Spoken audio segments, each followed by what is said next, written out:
Apakah perdamaian mungkin terjadi di Timur Tengah?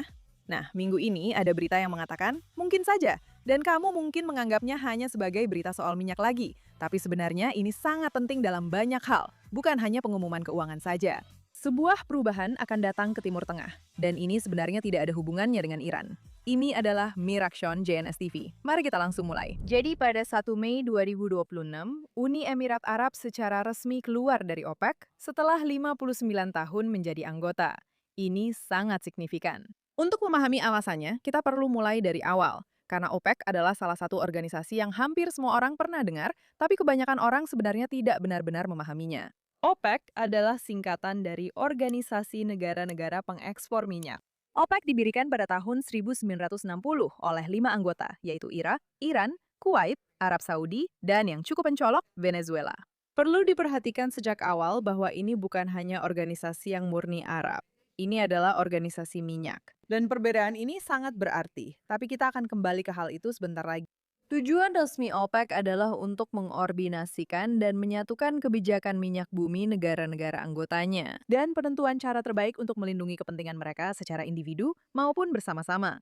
Yang jika dijelaskan dengan bahasa sederhana berarti kami memutuskan bersama berapa banyak minyak yang akan diproduksi masing-masing, sehingga kami bisa mengendalikan harga global dengan cara yang menguntungkan kami, yaitu negara-negara anggota OPEC. Bagaimana cara kerjanya? Nah, minyak adalah apa yang disebut para ekonom sebagai komoditas, yaitu bahan yang pada dasarnya sama dimanapun Anda membelinya, seperti gandum atau emas. Jadi, harganya ditentukan secara global oleh penawaran dan permintaan. Jika ada banyak minyak di pasar, harga turun. Jika minyak di pasar sedikit, harga naik. Tapi minyak bukan hanya sumber energi saja. Minyak adalah salah satu komoditas paling mendasar dalam seluruh ekonomi global. Minyak digunakan untuk membuat plastik dan pupuk, obat-obatan, dan juga menjadi bahan bakar kapal yang mengangkut setiap produk melintasi lautan. Minyak juga menjalankan pabrik-pabrik yang memproduksi semua barang yang kamu miliki. Dan ketika harga minyak naik, biaya produksi dan pengiriman hampir semua barang juga ikut naik. Lonjakan harga minyak adalah salah satu cara tercepat yang membuat segala sesuatu menjadi lebih mahal, serta memperlambat pertumbuhan ekonomi di seluruh dunia secara bersamaan. Jadi, jika kamu memiliki cadangan besar komoditas ini, minyak dan gas, kamu punya kekuatan luar biasa. Tapi, hanya jika kalian semua berkoordinasi. Jika setiap orang hanya memompa sebanyak yang mereka mau secara individu, pasar akan kebanjiran, harga jatuh, dan semua orang mendapatkan uang lebih sedikit. Itulah logika di balik OPEC.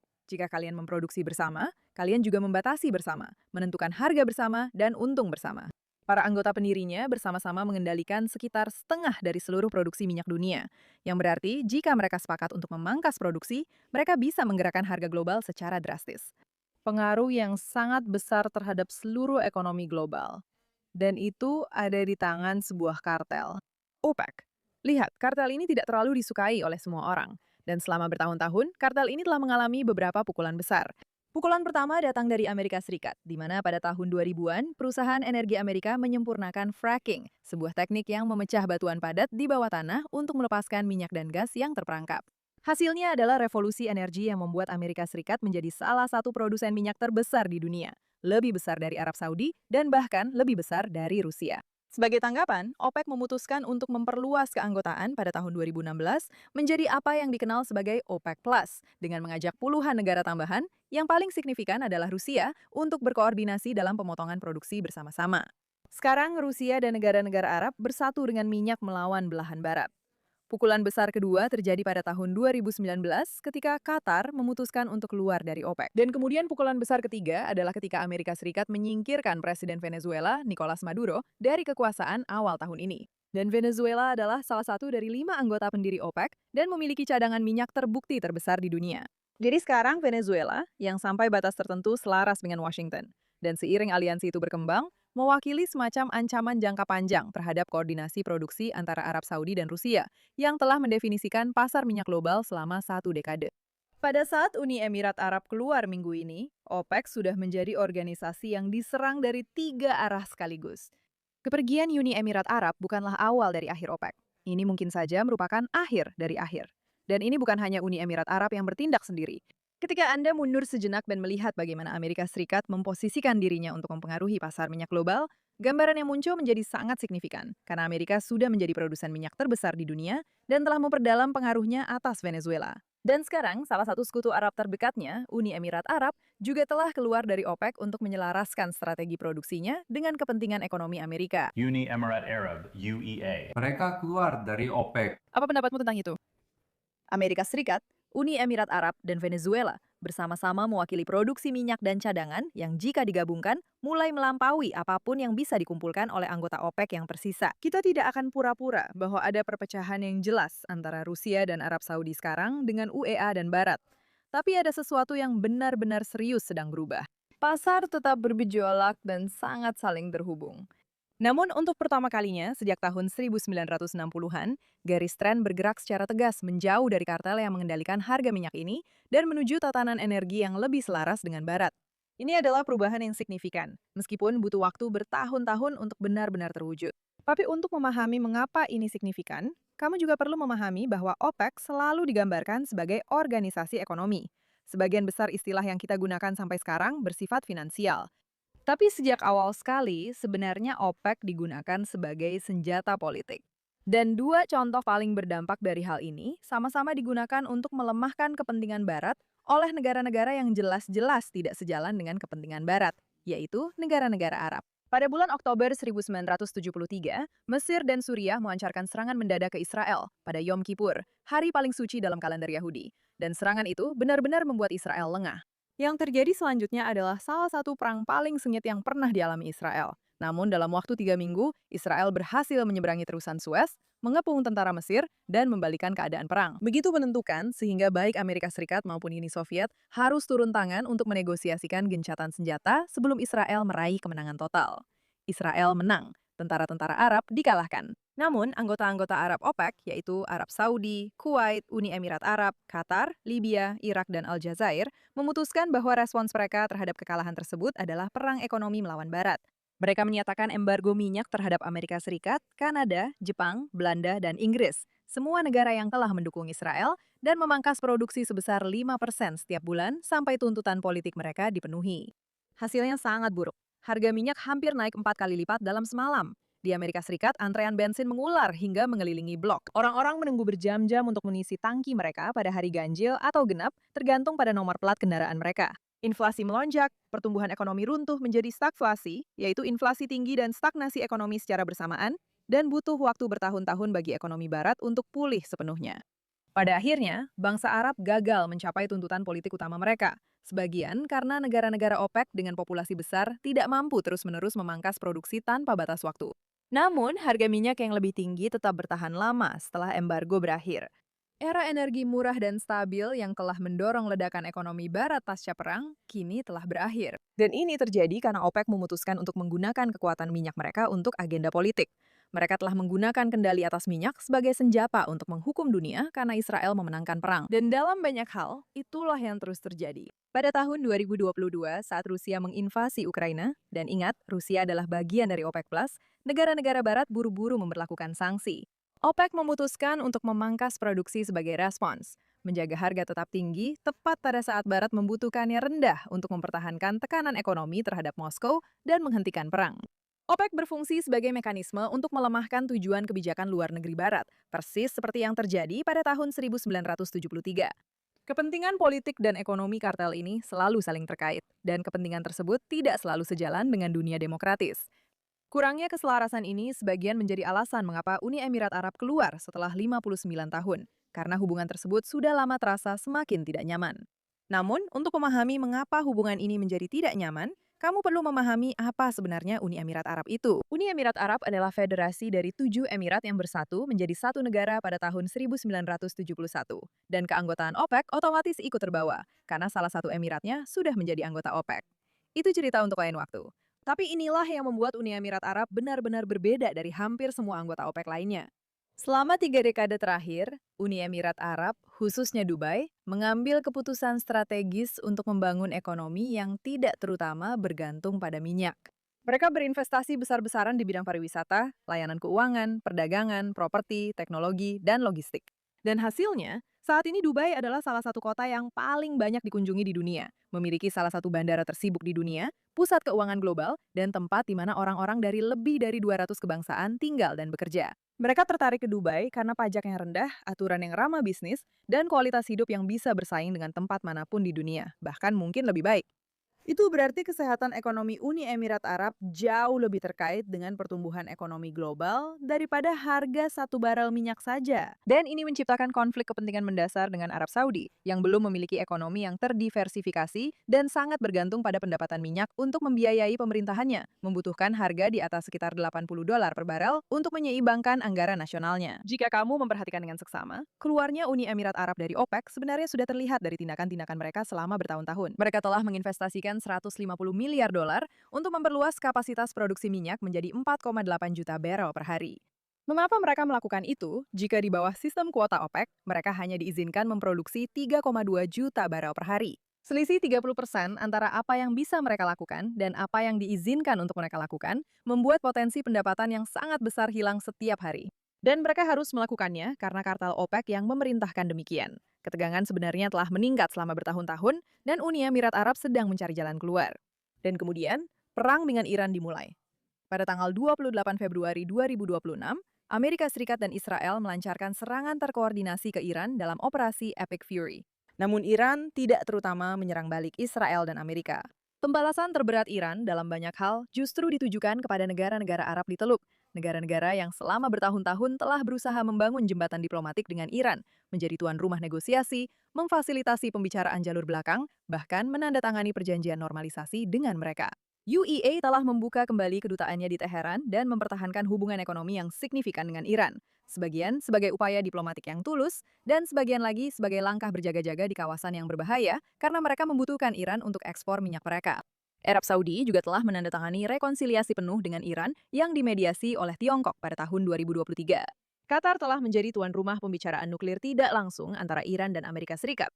Namun, Iran tetap saja mengebom mereka. Pada hari-hari awal perang, Iran menembakkan sejumlah besar rudal balistik, hampir 2 kali lebih banyak, ke negara-negara Arab Teluk dibandingkan yang diarahkan ke Israel. Negara yang diklaimnya sebagai musuh utama. Kilang minyak terbesar Arab Saudi dibakar. Iran telah menembakkan 537 rudal balistik dan lebih dari 2.000 drone hingga 9 April. Itu gila, dan itu hanya ke Uni Emirat Arab saja. Mereka membunuh 13 orang dan melukai lebih dari 200 warga sipil dari puluhan kebangsaan di negara yang sebenarnya tidak ada hubungannya dengan serangan ke Iran, selain fakta bahwa negara itu memiliki perjanjian damai dengan Israel. Gedung-gedung tempat tinggal terkena serangan. Hotel-hotel di Palm Jumeirah juga diserang. Bandara Internasional Dubai menjadi sasaran beberapa kali. Fasilitas Qatar, yang merupakan salah satu lokasi produksi gas alam cair terbesar di dunia, juga diserang. Dan Qatar Energy menghentikan produksi NLNG sepenuhnya setelah kejadian itu. Lalu, Iran secara efektif menutup Selat Hormuz. Hal ini membawa kita pada salah satu wilayah geografis terpenting dalam cerita ini. Kamu mungkin sudah pernah mendengar tentang selat ini, tapi bagi yang belum, selat ini terletak di antara Iran di utara dan Oman di selatan. Dan di titik tersempitnya, lebarnya hanya 21 mil. 20% dari seluruh minyak dan gas yang dikonsumsi di bumi, sekitar 21 juta barel minyak per hari, mengalir melalui selat ini. Dari Arab Saudi, Irak, Qatar, Uni Emirat Arab, ke pasar-pasar di Asia, Eropa, dan lainnya. Ketika Iran membatasi pergerakan melalui selat ini, mereka tidak menutupnya sepenuhnya. Tapi memang tidak perlu melakukannya. Iran membatasi cukup ketat sehingga biaya asuransi untuk kapal melonjak drastis. Banyak perusahaan pelayaran sepenuhnya mengalihkan rute, dan volume minyak yang benar-benar mengalir turun secara dramatis. Harga minyak pun mulai naik. Harga minyak mencapai lebih dari $110 per barel. Harga bensin di Amerika Serikat mulai menembus lebih dari $4 per galon. Ekonomi global mulai benar-benar merasakan dampaknya. Uni Emirat Arab punya alternatif lain. Mereka telah membangun pipa di pelabuhan mereka di Fajera yang terletak di luar selat di Teluk Oman. Tetapi pipa itu hanya mampu menangani sekitar 1,7 juta barel per hari, sementara target produksinya adalah 5 juta barel per hari. Jadi, Uni Emirat Arab mendapati dirinya terjepit dari kedua sisi secara bersamaan. Di satu sisi, oleh kartel yang mengatakan mereka tidak boleh memproduksi lebih banyak, dan sekarang Iran mencekik jalur ekspor mereka di sisi lain. Masalah-masalah yang sebenarnya sudah mereka ketahui akan datang. Dan inilah bagaimana serta kapan mereka membuat keputusan itu. Waktu untuk keluar dari OPEC saat ini memang cukup cerdik. Akses di selat itu masih dibatasi. Perangnya secara teknis masih berlangsung. Harga-harga masih berfluktuasi. Dan tidak ada yang akan melihat Uni Emirat Arab dan menyalahkan mereka sebagai pihak yang bertanggung jawab. Tapi yang benar-benar menarik dari hal ini adalah bahwa ini bukan keputusan yang diambil berdasarkan situasi saat ini, karena ini bukan keputusan jangka pendek. Sebenarnya ini adalah keputusan yang diambil dengan keyakinan tentang seperti apa situasinya 6 bulan atau beberapa tahun ke depan. Apa maksud saya dengan itu? UEA keluar dari OPEC adalah sebuah taruhan, tapi bukan taruhan pada satu hasil saja. Ini adalah taruhan bahwa kendali Iran atas Selat Hormuz akan berakhir. Dan UEA telah melihat dua jalur paling masuk akal menuju hasil tersebut. Kesimpulannya, UEA berada dalam posisi yang baik di kedua jalur itu. Jalur pertama adalah cengkraman Iran atas selat itu runtuh, baik melalui tekanan militer dari perang ini, keruntuhan internal, atau transisi rezim. Begitu ancaman itu hilang, pengiriman komersial akan kembali berjalan, biaya asuransi kembali normal, dan koridor Hormuz dibuka kembali. Dalam senario itu, UEA siap membanjiri pasar segera, tanpa kuota OPEC yang menahan mereka, dan mereka benar-benar bisa membantu pertumbuhan ekonomi seperti yang mereka harapkan. Jalur kedua adalah kesepakatan melalui negosiasi. Namun, bahkan jika Republik Islam tetap bertahan, dunia mulai menyadarinya. Setiap konsumen energi utama di dunia telah belajar pelajaran pahit bahwa memiliki 20% pasokan minyak global. Mengandalkan pasokan yang melewati jalur sempit strategis yang dikendalikan oleh kekuatan yang bermusuhan adalah ide yang sangat bodoh. Eropa, Asia, Amerika Serikat, mereka semua sedang mencari alternatif dan sudah mulai membangun alternatif tersebut. Mereka akan menciptakan sumber pasokan yang tidak bergantung pada niat baik Iran. Uni Emirat Arab, dengan terminalnya yang sudah beroperasi di luar selat dan kapasitas produksinya yang siap untuk ditingkatkan, sedang mencari alternatif-alternatif tersebut. Dan mereka memahami bahwa itu adalah sesuatu yang harus mereka lakukan, dan mereka akan bisa memanfaatkannya. Kesediaan mereka untuk keluar dari OPEC menunjukkan bahwa mereka percaya masa depan baru akan datang, dan mereka berniat untuk menentukan seperti apa bentuknya. Ini juga yang lebih penting merupakan deklarasi geopolitik dan bukan hanya keputusan ekonomi. Untuk memahami apa yang sedang dideklarasikan oleh UEA, lihatlah rangkaian pilihan yang telah mereka buat selama 6 tahun terakhir, karena setiap pilihan tersebut saling berkaitan dan semuanya mengarah ke arah yang sama. Pada tahun 2020, UEA menandatangani Abraham Accords, yaitu perjanjian normalisasi dengan Israel. Mereka adalah negara teluk pertama yang melakukannya, dan itu bukan karena Amerika benar-benar memaksa mereka, tetapi karena mereka membuat perhitungan strategis bahwa hubungan dengan Israel adalah demi kepentingan nasional mereka. Akses ke teknologi Israel, intelijen, sistem pertahanan, dan saluran langsung ke Washington yang tidak dimiliki negara Arab lain dengan cara yang sama. Mereka memandang Israel sebagai mitra, bukan musuh, dan mereka mengatakannya secara terbuka. Bahkan ketika hal itu membuat mereka tidak terlalu disukai oleh tetangga Arab mereka. Ketika Iran membombardir mereka, Uni Emirat Arab tidak mundur. Mereka tidak meminta maaf kepada Iran seperti yang biasa kita lihat, atau bahkan mencoba membangun kembali hubungan tersebut. Mereka justru semakin memperkuat posisi mereka. Dan sekarang, 3 bulan sejak perang dimulai, setelah kita tahu bahwa Israel memberikan sistem pertahanan kepada Uni Emirat Arab, mereka keluar dari sebuah organisasi yang didirikan bersama Iran, sebuah organisasi yang pada tahun 1973 digunakan untuk menghukum dunia karena Israel memenangkan perang. Sebuah organisasi yang sistem kuotanya justru membatasi ekonomi mereka, sementara Iran mencekik jalur ekspor mereka. Iran seharusnya menjadi sekutu mereka. Dan jika OPEC tidak lagi bekerja sama sebagai sekutu dan tidak bekerja sama untuk harga minyak, apa gunanya tetap berada di sana? Kesepakatan Abraham, respons terhadap agresi Iran, dan sekarang keluar dari OPEC. Ini bukan keputusan yang berbeda, ini adalah satu keputusan yang diambil berulang kali dalam berbagai bentuk tentang ke arah mana Uni Emirat Arab memilih untuk menghadap, ke Amerika Serikat, ke Israel, ke liberalisasi ekonomi, ke masa depan, dan menjauh dari solidaritas Arab, menjauh dari blok anti-Israel, menjauh dari pengaruh Iran, dan menjauh dari OPEC. Namun, cerita ini tidak sepenuhnya tanpa komplikasi. Ada dimensi yang lebih rumit di dalamnya yang tidak sepenuhnya tertangkap hanya dengan sudut pandang yang optimis.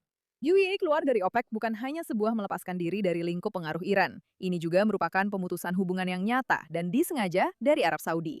Dan hubungan antara kedua negara ini, yang selama beberapa dekade menjadi landasan stabilitas Teluk, sedang benar-benar mengalami tekanan dengan dampak yang cukup signifikan dan belum sepenuhnya dapat diprediksi. Jadi, setiap barel minyak tambahan yang dipompa oleh UEA akan sedikit menurunkan harga global, dan harga yang lebih rendah secara langsung merugikan kemampuan Arab Saudi untuk menyeimbangkan anggarannya. Dengan keluar dari OPEC dan berkomitmen untuk memompa minyak pada kapasitas penuh, UEA seolah mengatakan bahwa mereka akan membuat situasi anggaran Arab Saudi menjadi lebih sulit. Dan semua ini terjadi saat Arab Saudi sudah mengalami kesulitan keuangan dan mulai lebih sejalan dengan pola pikir Qatar, kalau kamu mengerti maksudku. Perbedaan strategis yang lebih luas di sini benar-benar nyata. Uni Emirat Arab telah mengambil langkah-langkah, seperti kesepakatan Abraham, hubungan yang semakin erat dengan Washington, dan sekarang OPEC, yang menunjukkan kebijakan luar negeri yang semakin independen, dan tidak lagi melalui negara-negara Arab seperti kebijakan luar negeri Teluk pada umumnya. Kami telah melaporkan keretakan ini di acara JNS TV beberapa bulan yang lalu. Ini belum menjadi krisis, tetapi ketegangan ini terus berkembang, dan ini merupakan langkah besar menjauh dari gerakan Islamis yang perlahan-lahan mulai dirangkul Arab Saudi. Lihat, ini memang belum menjadi krisis besar, tapi situasinya terus berkembang. Dan ini hanyalah langkah besar lainnya dari sebuah negara Arab untuk menjauh dari gerakan Islamis yang perlahan-lahan mulai dirangkul Arab Saudi sendiri. Selama beberapa dekade, dunia Barat, khususnya pemerintahan Amerika yang silih berganti, beroperasi dengan asumsi bahwa Timur Tengah adalah satu blok yang bersatu dan didefinisikan terutama oleh penentangan terhadap Israel. Dan harga yang harus dibayar oleh negara Arab manapun yang berhubungan dengan Israel adalah isolasi politik dan pengucilan di kawasan. Berdasarkan asumsi itu, kebijakan Amerika menuntut Israel untuk membuat konsesi terkait tanah, permukiman, dan negosiasi sebagai harga untuk mendapatkan apa yang mereka sebut sebagai dukungan Arab. Seolah-olah dukungan Arab adalah satu hal yang bisa didapatkan dari satu sumber saja. Uni Emirat Arab telah membuktikan bahwa kerangka berpikir itu agak keliru. Dunia Arab bukanlah satu kesatuan yang homogen. Ini adalah kumpulan negara berdaulat dengan ekonomi, pemimpin, kepentingan nasional, dan visi masa depan yang sepenuhnya berbeda-beda.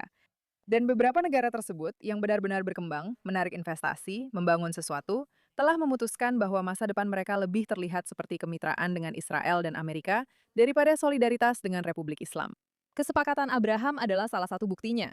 Perilaku Uni Emirat Arab selama Perang Iran adalah bukti lainnya. Dan keluar dari OPEC adalah yang ketiga. Dan dalam beberapa hal, ini adalah yang paling struktural karena mewakili penyesuaian mendasar atas kepentingan ekonomi, bukan sekedar kesepakatan diplomatik yang secara teori bisa dibatalkan oleh pemerintahan di masa depan. Apakah negara-negara Arab lain akan mengikuti jalur ini masih benar-benar belum pasti.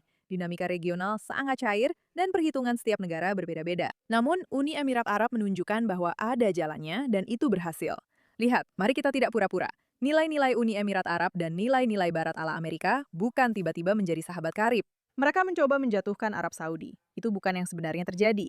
Namun, keluarnya Uni Emirat Arab dari OPEC adalah sebuah cetak biru, sebuah demonstrasi tentang seperti apa jadinya ketika sebuah negara Arab memilih. Kemakmuran ekonomi di atas solidaritas ideologis, masa depan di atas masa lalu, dan aliansi yang didasarkan pada kepentingan bersama, bukan pada keluhan bersama. Kita sedang berada di tengah-tengah salah satu momen paling penting dalam sejarah modern Timur Tengah. Perang Iran, gencatan senjata, negosiasi nuklir, Selat Hormuz, semuanya terjadi secara bersamaan. Dan rasanya seperti kawasan ini sedang terjun bebas, dan tidak ada yang tahu akan berakhir di mana.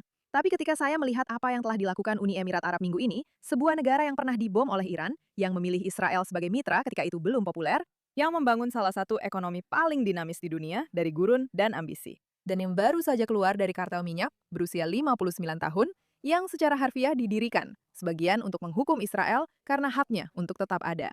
Saya melihat sebuah negara yang tahu persis kemana arahnya. Sebuah negara yang telah melihat tatanan lama dan memutuskan bahwa mereka memiliki sesuatu yang lebih baik untuk ditawarkan. Dan sekarang bersedia memberikan seluruh kekuatan ekonominya di balik keputusan ini. Jadi, apa yang sebenarnya ingin saya sampaikan di sini? Ya, saya sering ditanya apakah perdamaian mungkin terjadi di Timur Tengah. Dan menurut saya, jawaban jujurnya adalah tidak secara utopis. Tidak selama masih dikendalikan oleh para fanatik Islamis. Tapi ada pilihan untuk ekonomi yang lebih damai. Negara-negara bisa bekerja sama dan membuat perang menjadi kurang berharga. Uni Emirat Arab mungkin menjadi contohnya. Dan saya mengatakan ini dengan hati-hati. Karena jika pada akhirnya ideologinya benar-benar berakar pada keyakinan Islamis, maka semua ini hanyalah sebuah kedok. Tapi mereka telah menunjukkan diri mereka jauh lebih sejalan dengan pihak kita di dunia ini daripada dengan tetangga Islamis mereka. Dan jawaban yang mereka tulis adalah, di mana negara-negara Arab makmur dengan membangun, bukan dengan mempersenjatakan, dengan bermitra dengan negara lain daripada memboikot, dengan menghadapi masa depan dan bukan mencoba hidup di masa lalu. Hal ini patut diperhatikan dan mungkin bahkan patut untuk kita harapkan. Jika kamu membuka berita dalam beberapa bulan terakhir, semua yang kamu lihat adalah topik tentang Timur Tengah. Perang Iran, Uni Emirat Arab, Qatar, dan lain-lain. Dan kamu mungkin bertanya-tanya pada dirimu sendiri mengapa begitu? Nah, jawabannya sederhana. Lokasi strategis Timur Tengah benar-benar menghubungkan semua faktor geopolitik lain yang sedang terjadi di dunia. Dan meskipun berita utama ini tentang minyak dan tentang keuangan, sebenarnya ini juga tentang sesuatu yang jauh-jauh lebih besar. Timur Tengah menjadi tempat yang damai bukan hanya teori utopis. Ini sangat penting bagi seluruh ekonomi dunia.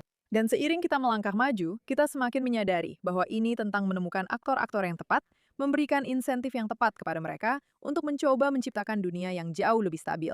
Jelas, dengan organisasi teroris Islam, hal itu tidak bisa dilakukan. Namun dengan negara lain seperti Uni Emirat Arab, kemungkinan akan ada perubahan.